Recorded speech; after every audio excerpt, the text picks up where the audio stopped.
Selamat datang kembali. Kali ini kita akan coba kupas tuntas nih materi yang Anda siapkan soal aliansi antara keluarga Saud dan gerakan Wahabi. Ya kan banyak ya aliansi politik agama dalam sejarah, tapi yang ini katanya punya dinamika yang khas gitu. Nah, tujuan kita sekarang adalah coba membedah apa sih yang bikin aliansi ini unik. Terutama kalau kita bandingkan sama model lain dalam sejarah Islam, misalnya masa Nabi, atau katakanlah kekhalifahan awal. Oke, kita mulai ya. Jadi salah satu poin penting dari catatan Anda itu kan perbedaan mendasar aliansi Saud Wahabi ini. Kalau dibandingkan sama, misalnya ekspansi zaman Khalifah Rashidin, apa sih beda utamanya menurut sumber-sumber ini? Iya, yang menarik di sini dan cukup mencolok dari materi yang ada, itu adalah fokus awal penggunaan kekuatannya. Kalau para khalifah awal kan umumnya mereka itu melawan kekuatan luar ya, kayak Bizantium atau Persia.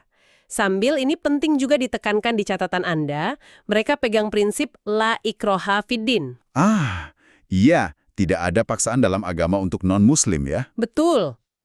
Nah, sebaliknya, aliansi Saud Wahabi ini, terutama lewat pasukan Ikhwan di fase awalnya itu malah gimana ya bilangnya, agresif sekali memerangi sesama muslim. Nah itu dia. Fokus ke dalam ini ya yang disorot. Disebut sebagai semacam agenda pemurnian internal. Jadi mereka memerangi kelompok muslim lain yang dianggap menurut versi mereka menyimpang dari tauhid murni atau dituduh melakukan syirik. Sampai disebut contoh kasus pembantaian Taif tahun 1924 itu ya. Ratusan muslim dibunuh, bukan karena politik, tapi karena praktik agamanya dianggap salah. Mengerikan ya? Persis.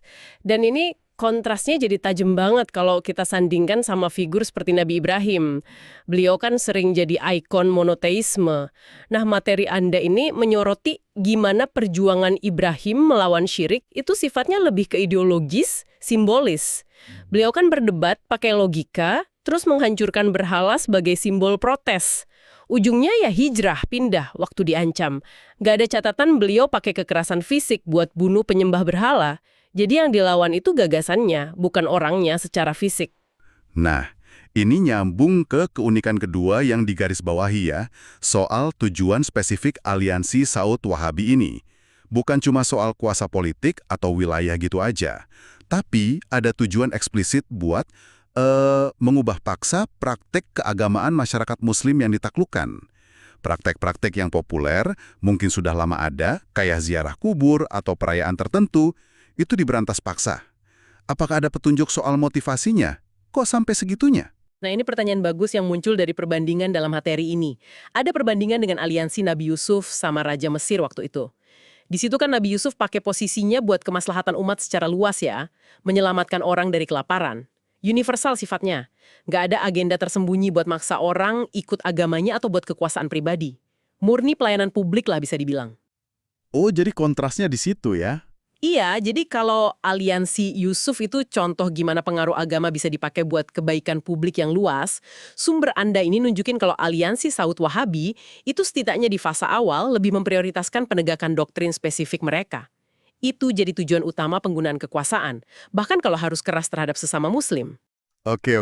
Jadi kalau dirangkum nih perbedaannya, materi ini sepertinya bikin garis yang jelas banget.